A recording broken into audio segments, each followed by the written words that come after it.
নমস্কার, welcome to my channel সোমেশীল শ্রী শ্রী রাধাকৃষ্ণ গোপাল শ্রীমদ ভগবদ্গীতা। আজ 13 জুন 2025। আমি শ্রী শ্রী চৈতন্য চরিতামৃত আদিলীলা প্রথম পরিচ্ছেদের 38তম বাবার্থের 30 পৃষ্ঠার কিছু অংশ পাঠ করছি। শ্রী শ্রী চৈতন্য চরিতামৃত কি জয়, শ্রী শ্রী রাধাকৃষ্ণ গোপাল শ্রীমদ ভগবদ্গীতা কি জয়।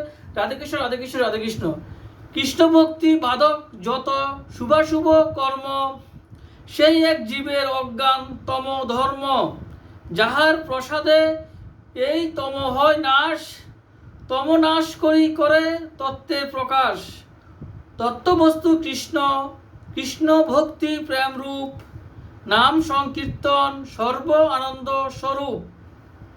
সূর্যচন্দ্র বাহিরের তমসে বিনাশে, বহির্বস্তু খটপট আদি সে প্রকাশে। দুই ভাই হৃদয়ের খালি অন্ধকার, দুই ভাগবত সঙ্গে করায় সাক্ষাৎকার।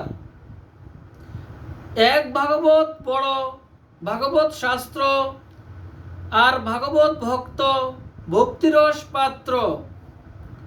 দুই ভাগবত দ্বারা দিয়া ভক্তিরস, তাহার হৃদয়ে তবে প্রেমে হয় বশ। এক অদ্ভুত সমকালে দোহার প্রকাশ, আর অদ্ভুত চিত্তগুহার তম করে নাশ।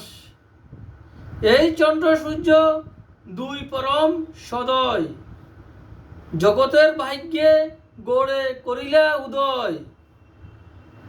সেই দুই প্রভুর করি চরণ বন্দন, যাহা হইতে বিঘ্ন নাশ অভীষ্ট পূরণ। এই দুই শ্লোকে কইল মঙ্গল বন্দন। তৃতীয় শ্লোকের অর্থ শোনো সর্বজন, বক্তব্য বাহুল্য গ্রন্থ বিস্তারের ডরে। বিস্তারি না বর্ণি সারার্থ কহি অল্পাক্ষরে।